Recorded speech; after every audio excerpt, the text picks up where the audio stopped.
The sooner you get quiet and I can get started, the sooner you can have some fun. Well, this will be fun, of course, as well. Most of you know me, but some words anyway. This is my Twitter handle. If you want to follow me there, this is the information. I'm involved in pretty much everything involving enterprise Java. I'm in the Java community process, executive committee. I'm in the Jakarta EE working groups, in the MicroProfile community. I'm actually an Apache NetBeans committer as well, even though I have never committed anything, but I'm still there. I do help them, and I also run the Java user group in Malmö in Sweden. So today I'm talking about building interoperable microservices in MicroProfile. And just to give a super quick overview of MicroProfile, the latest version is 3.0. It was out in June this year. And as you see, there are the four bottoms at the bottom are Java EE technologies. So that's Java EE 8, the specification for CDI, JSON-P, JAX-RS, and JSON-B. And for those of you who don't know that, CDI is context and dependency injection. It's kind of the glue that glues everything together. JSON-P is for JSON processing, and JAX-RS is for creating RESTful endpoints, and JSON-B is for JSON binding. And this is basically what you need to create the simplest microservice. And on top of this, they've created a lot of specifications to help in the cloud-native space. And there are specifications for documentation, for tracing, for metrics, for security, for configuration, et cetera, et cetera. And I'll go through each one of these in a minute. So MicroProfile is a set of specifications. And the specifications are nothing without the implementation that implement them. And there are a lot of implementations, and some of them are listed here. And I'll demo a big bunch of them in this talk. One thing MicroProfile kind of gave us in the Java EE world is to run the application from command line, like java-jar. Even if you hear the Duke's jar would typically be a thick jar, which is probably not the way you want to do, as Adam explained in his first session today, or that you probably will split this up. But most of the implementations have support for what you call hollow jars, where you split the kind of application server part of it, or the MicroProfile implementations in a jar, and you have your application in a thin war anyway. But java-jar was kind of thing that Spring Boot introduced and gained popularity, so people want to do this, and MicroProfile kind of brings this to Java EE. And people are almost always surprised that, hey, you're just running your application server from command. Yeah, that's what I do. I run it on command line, yeah. So if you want to find information about MicroProfile, it's microprofile.io. Here you can find information about all the specifications, all the ongoing, what's part of the platform today, what's in the future, the roadmap, all the resources around it.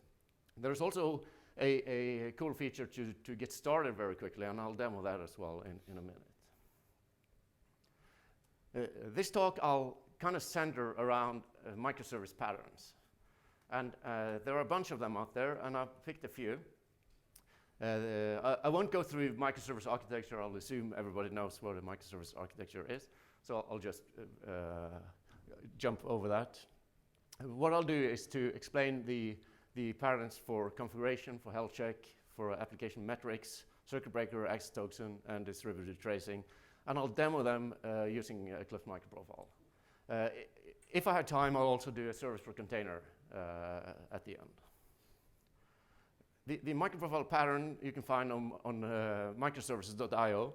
They are created by Chris Richardson, and there's also a book written about them. But he has a nice pattern listing there with a diagram showing all the patterns. So the first pattern I'll go through is externalized configuration. And the problem statement for externalized configuration is how to enable a service to run in multiple environments without modification. And the externalized configuration is part of the cross-cutting concerns in the application infrastructure patterns. And to help us with that, we have a configuration for MicroProfile, or the configuration specification. And with this specification, it comes 3 configuration sources. So you can put your configurations in a configuration file that you build into your application. And this is useful when you run your application in your laptop or when you're in your development environment. So you can just put configurations there, run your application, and be happy with it. Like if you have a local data store or something, you connect it on your local computer.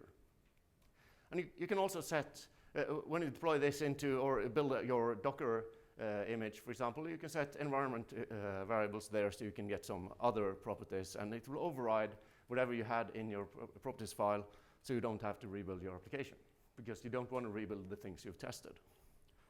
And at the same time, you can set the system properties in your test environment or production environment using, for example, properties in Kubernetes.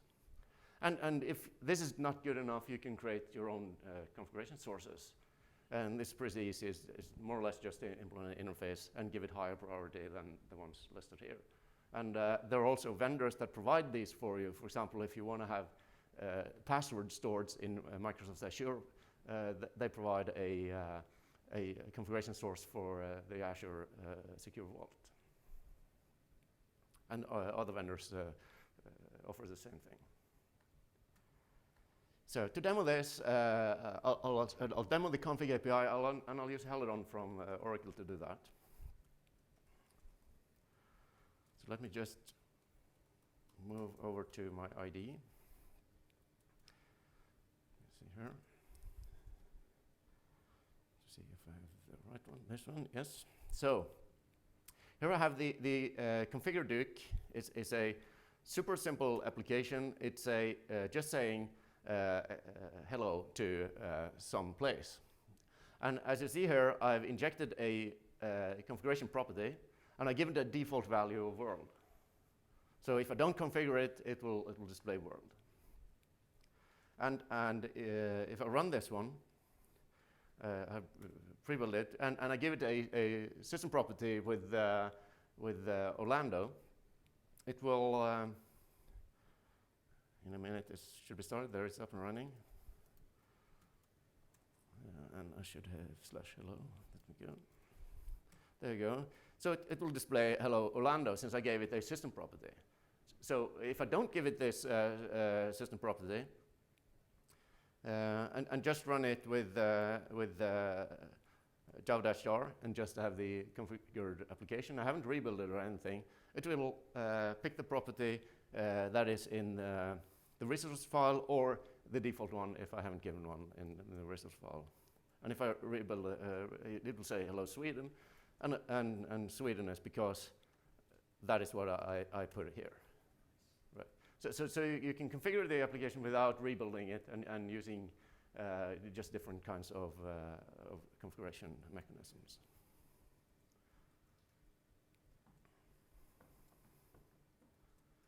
Let's see. So that was configuration. Let's look at health check.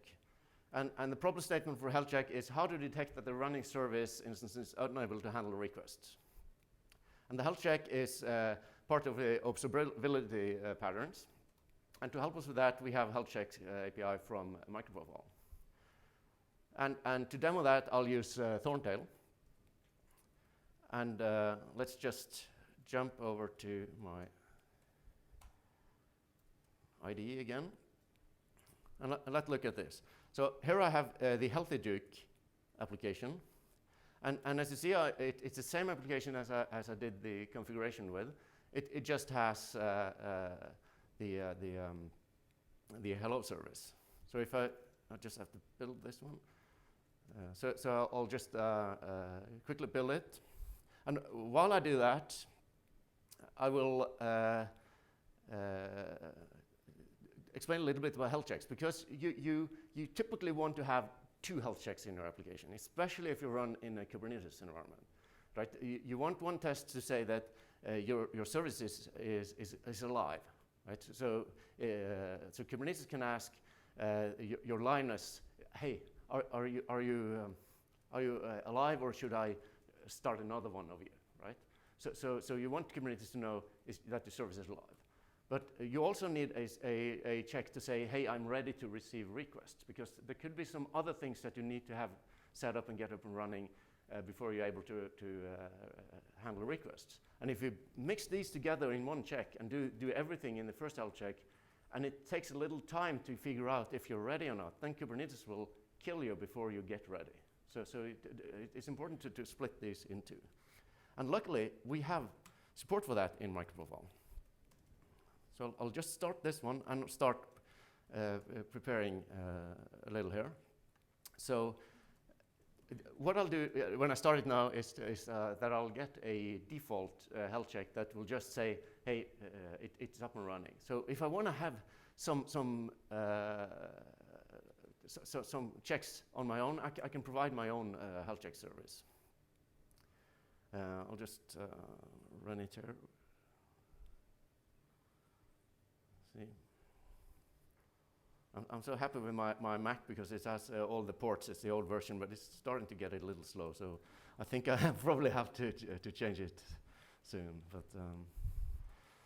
health. So the -health endpoint shows that, hey, this service is up and running.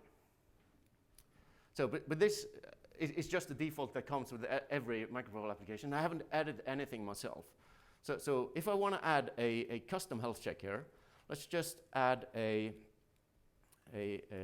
health check here and call it Duke Alive.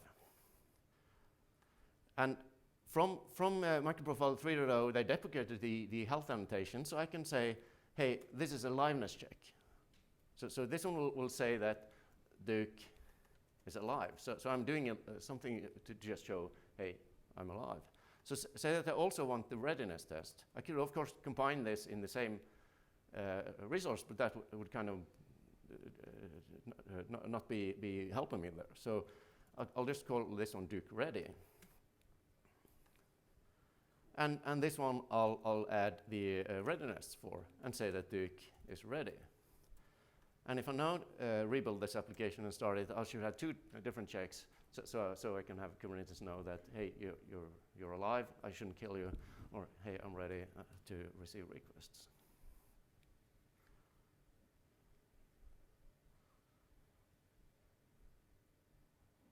So let's start it. So see, this is why we like caucus, because it takes a little bit of time to build and start. So. Does caucus support 3.0? Mm-hmm. It does? Yeah. Cool. So as of any day now. As of any day, yeah, of course. Well, it supports most of the 3.0 specs. Metrics is coming in the next release. Yeah, cool. Metrics 2. Yeah. So it should be up and running pretty soon. So here you see the default check. It's still there. But then I can go here and say /live, and you can see, hey, Duke is alive. Or I can go in and say, look at the readiness test. Oh, this was wrong. Ready. There we go. So here you can see I have two checks, one for ready and one for live. Could you do curl-verbose from the command line just so we can see what the headers are and stuff? Sure. Could you repeat the question, please? Can I do a curl so we can see the headers? So just do here. Can I use HTTP? So,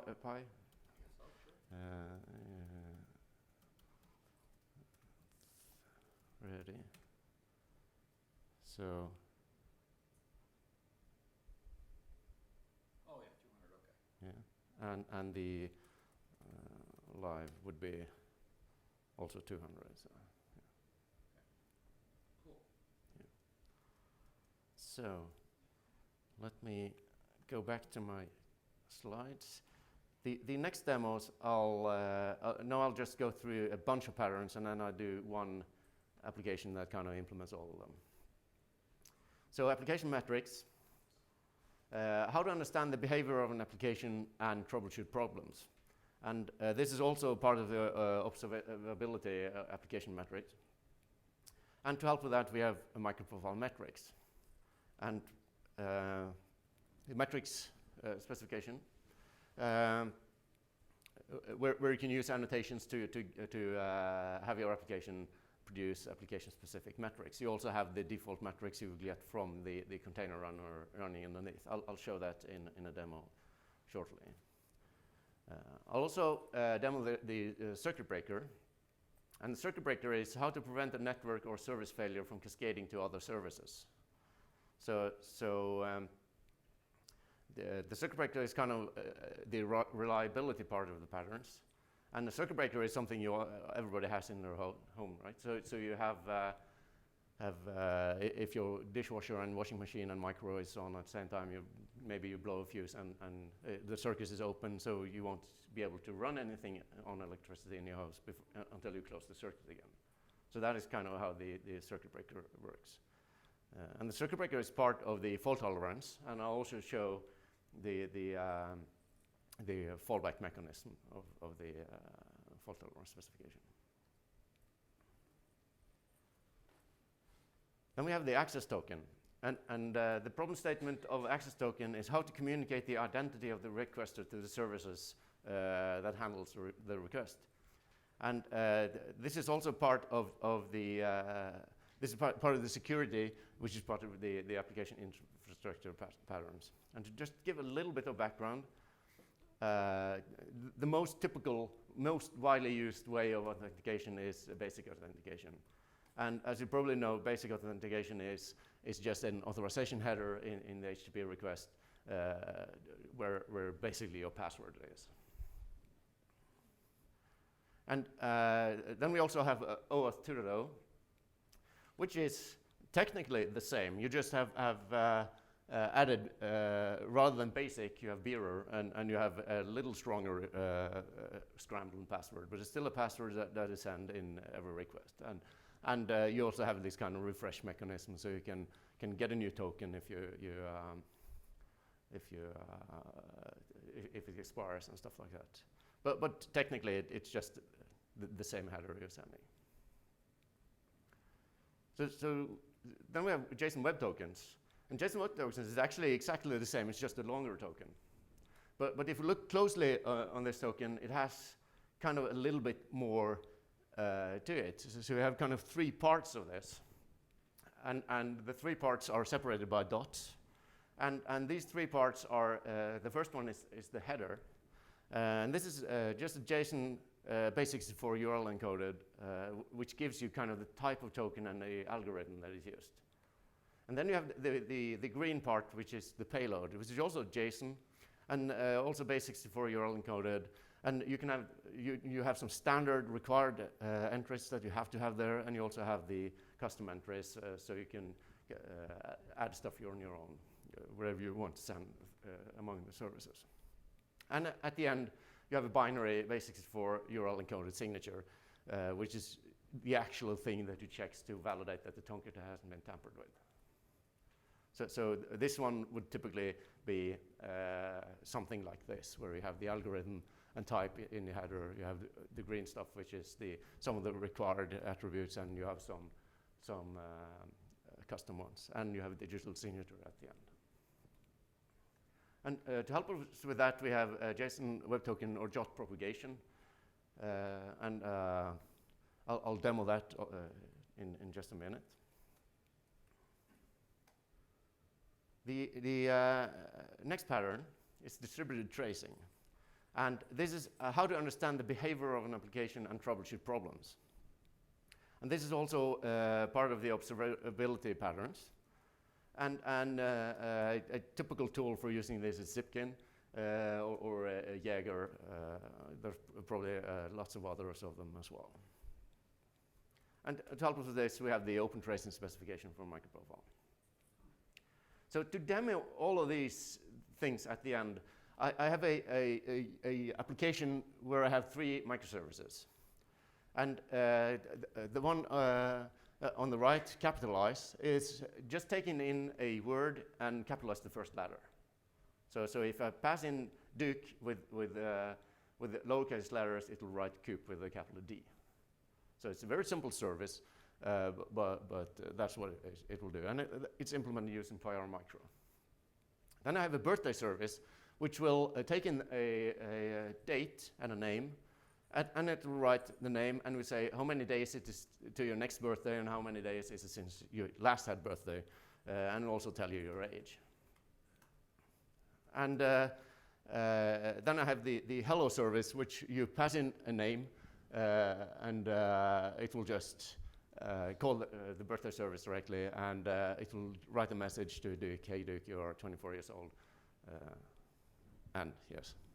And I will also use a fallback mechanism between the birthday and capitalized service. So if the capitalized doesn't answer, it will just return the lowercase name. And if the birthday service isn't answering the hello, it will retry 10 times and then use a fallback message. So it's kind of a typical chain of stuff, and also add security on this. So if you don't have the correct role calling the hello service, the other endpoints are also secured, so it will be propagated through the other services.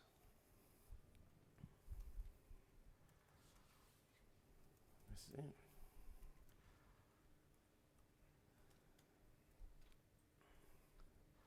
So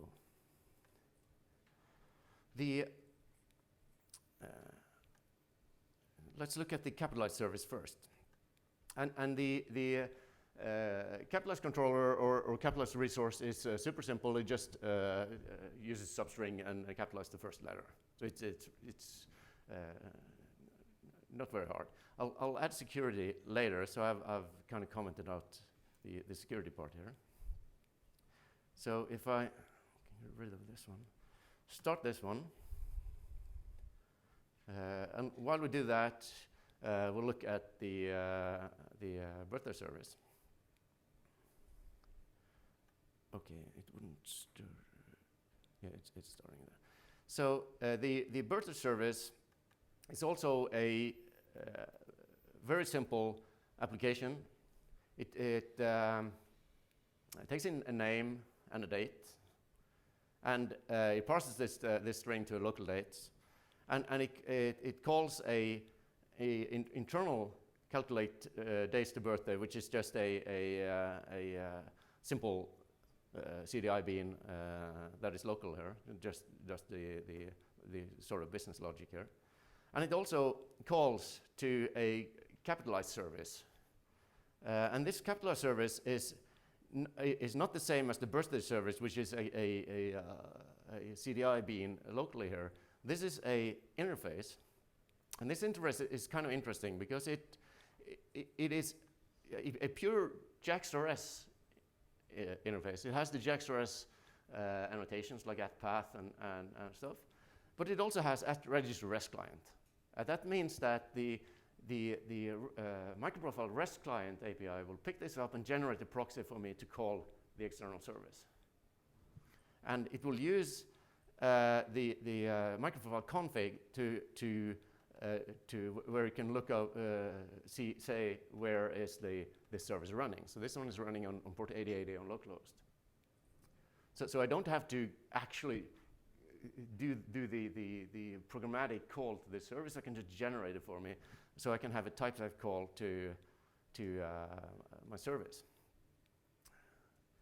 What it also has here is register client headers, which is important if you want to pass the authorization header, for example, or other headers. And which headers you want to pass along is also configured with the MicroProfile config. And I also added a fallback here that calls the as-is method, which is a default method here, just saying it runs the lowercase word if the service isn't up and running. So it's a pretty simple service. So let's run this one. And while it starts up, let's go in and look at the capitalized service. Capitalized, and I'll just pass in no name, and it says no name with a big N. So it does its work. If I pass in Duke, it will say Duke. So the business logic works. So let's look at how the birthday service then works. As you remember from the slides, the birthday service will call the capitalized service to get the name. So, and the birthday service is running on port 8282, is at birthday Duke, and the date is, I'm not sure actually if it's Duke's birthday, but at least it's Java's birthday, I think, May 23. I think Duke was is a little younger, but is around that time. So here it says, the name is Duke, and it has 298 days to his birthday because he's had birthday pretty previously, and he's 24 years old. So next year, Duke is 25. So this service works as well. So if I now shut down the capitalized service, so the capitalized service isn't running, the birthday service still works, but now it doesn't capitalize. So the fallback is working. And that was just one simple annotation saying, hey, do this if it's not up and running. So let's go one step further. And before I'll start this one, I'll just add security, or no, let's keep it running. Security at the end. So the birthday service is running. So now let's look at the hello service that is going to call the birthday service. And this service has injected the birthday service. And in this case, as the birthday service is configured the exact same way. It's an interface. And here you can say I'm using both path params and query params to pass attributes to it. And it also has a fallback method. And if I want to add some more advanced fallback to it here, I can add a fallback method. It's a simple method, simple info method. So it will just return days to birthday 01, 01, and just the name. But also have a retry, which is part of the fault tolerance. So I can say, hey, retry in 1 second and 30 times. So it'll try for 30 seconds before it gives up. And that gives me time to shut down and start the server. So let's just see that they're all running. So this one is running on OpenLiberty.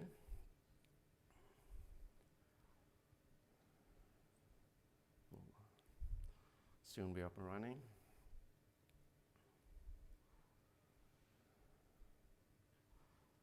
There you go.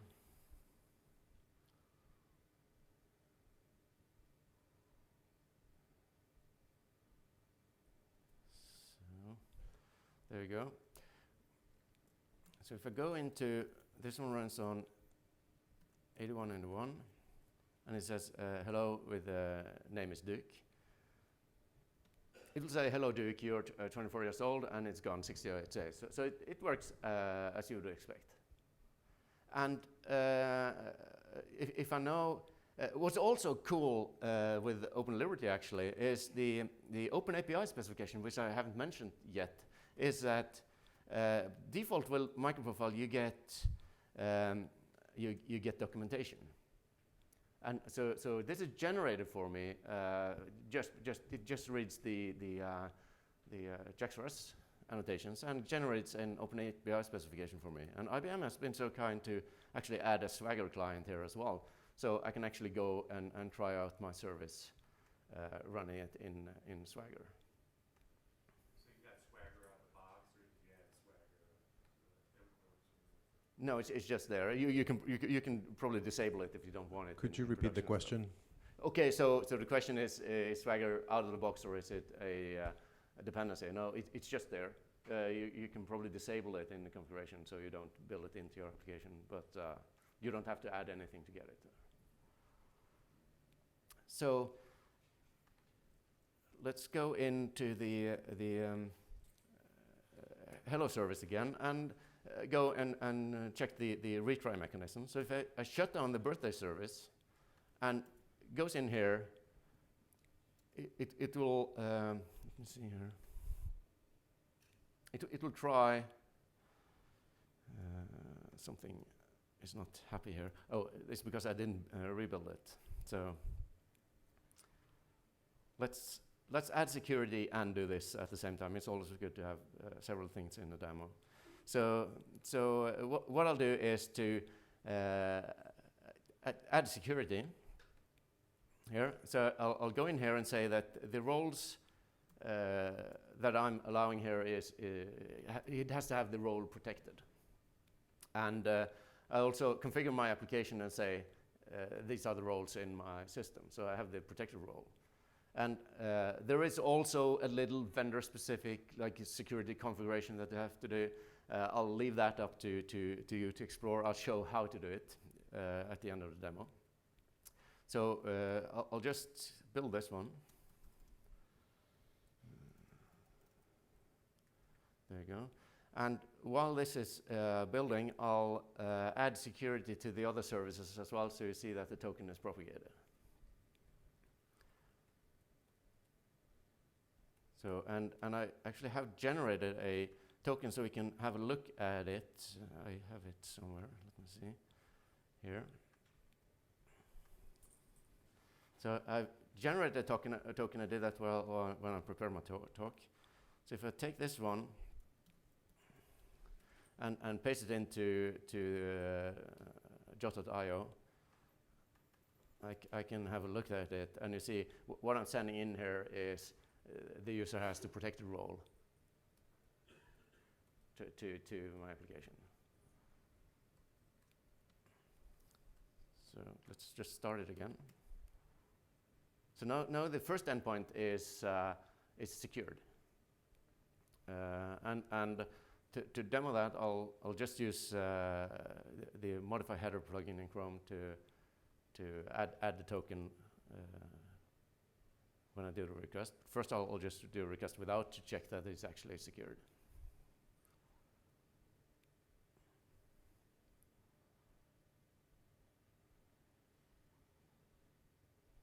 So it's in there. There you go. So if I go into the hello service, it will give you a 401. So I get a 401. The capitalized service is still up and running. So this one works. The BirthDayService I haven't started yet, so it didn't even try to get there because it was denied to go there. So what I'll do is to add security to this one, and this is the BirthDayService. There you go. So I'll just add the roles allowed to this one, and here also I have the application is declare the roles, and it has the public key to validate the signature, but otherwise it doesn't know anything about what's going on. So here I'll just rebuild this one. And the capitalized service is also the same thing. I'll just add the roles allowed there. And this one also has the protected role defined. So I'll just rebuild this one as well. And start up the BirthDayService. There you go.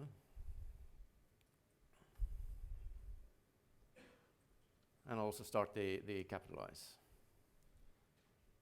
So now I should have all services running, and they should all be secured.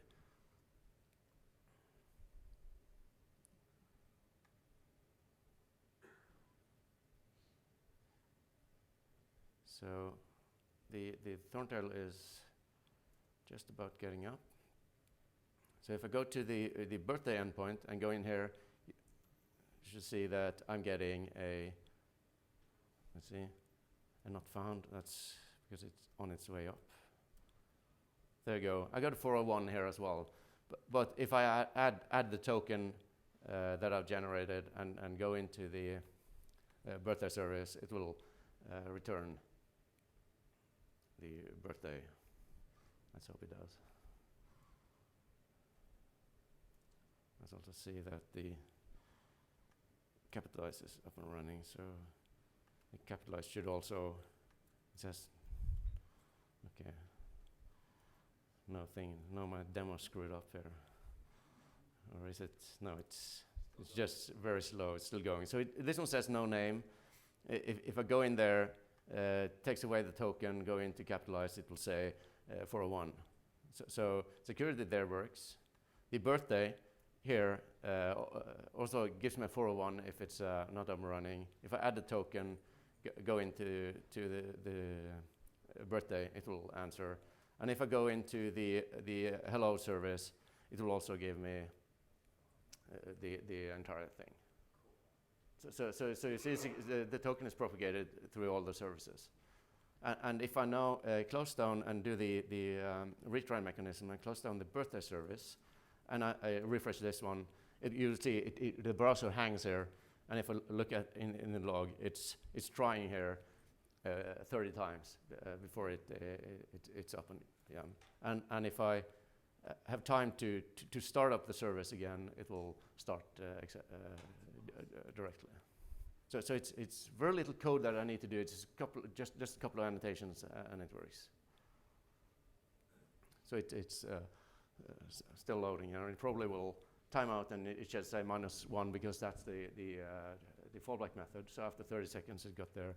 If I refresh it now, it will try 30 seconds again, but hopefully Thorndale is up before that, and then it should be answering as it should be. Let's see. It's soon up. So.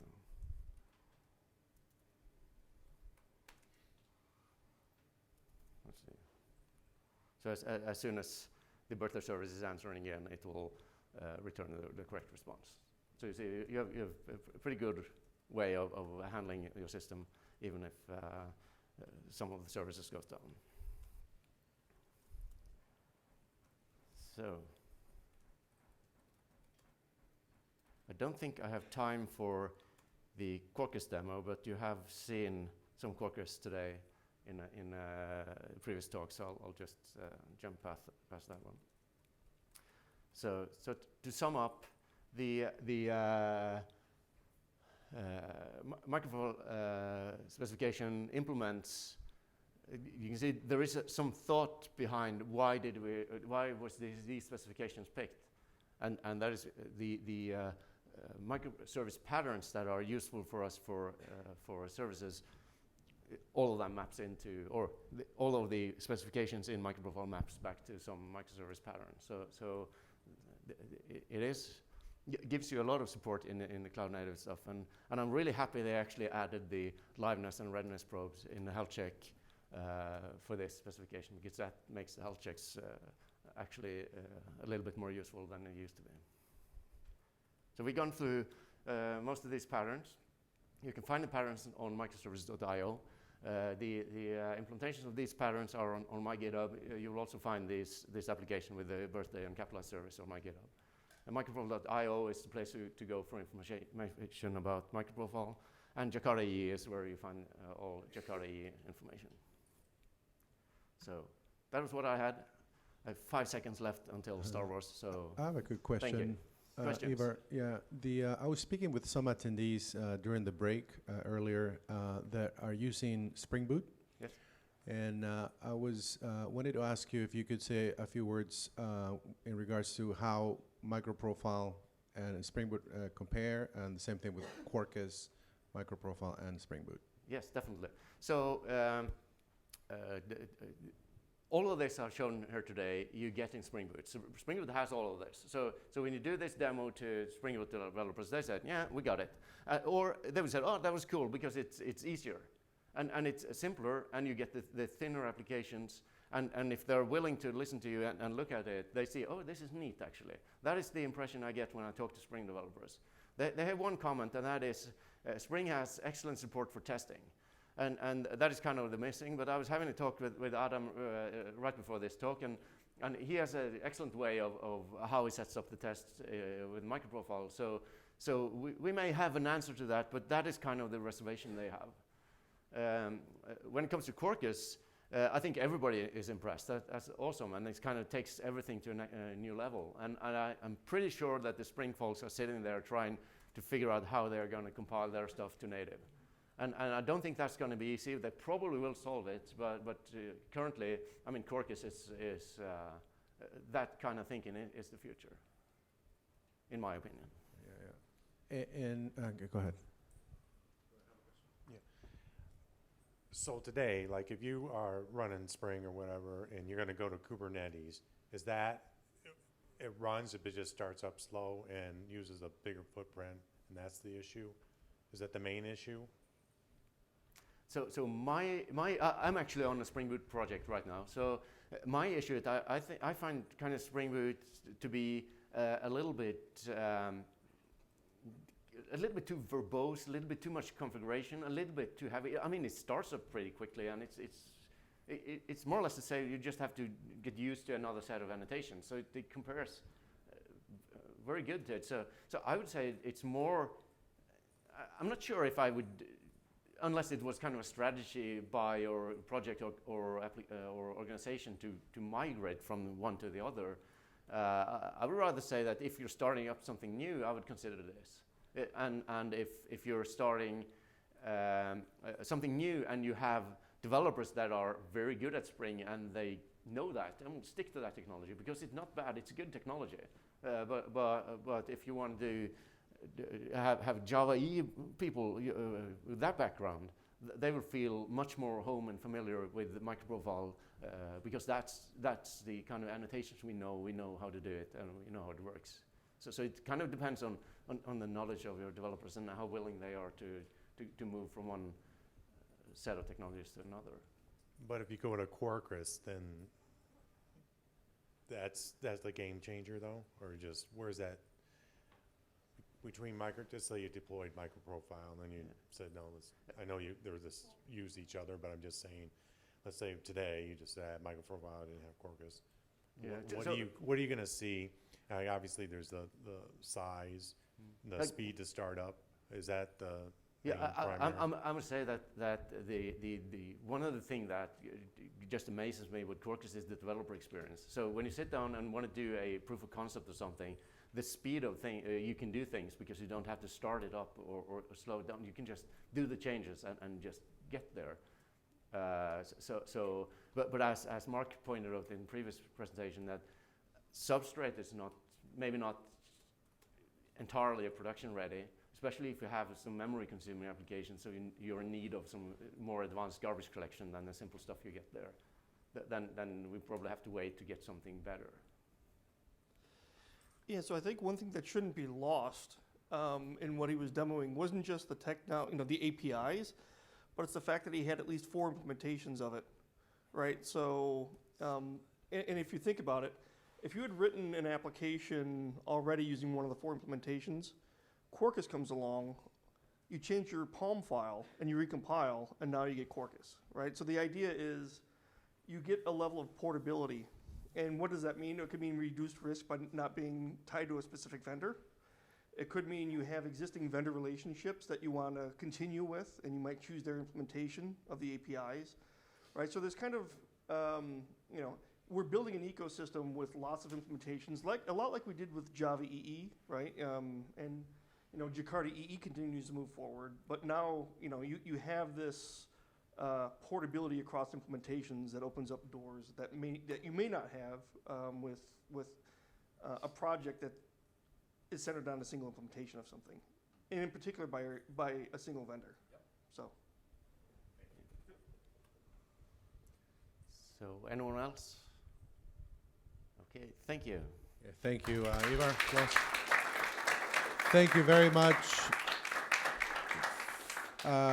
This was our last talk. I'd like to close the session's part of the day. Thank you so much for attending. At 5:30, I'm going to be in the lobby waiting for you, all of you, or those of you that want to go to the Void for the Star Wars experience. What's that? Bring yourselves. Leave your backpacks because you're going to be carrying a different backpack when you're inside. So just bring yourselves, tennis shoes, no high heels, because you're gonna be fighting some, you're gonna be in a battle. So, so 5:30 down in the lobby. We can meet there, and it's a 2-minute walk from here. Thanks.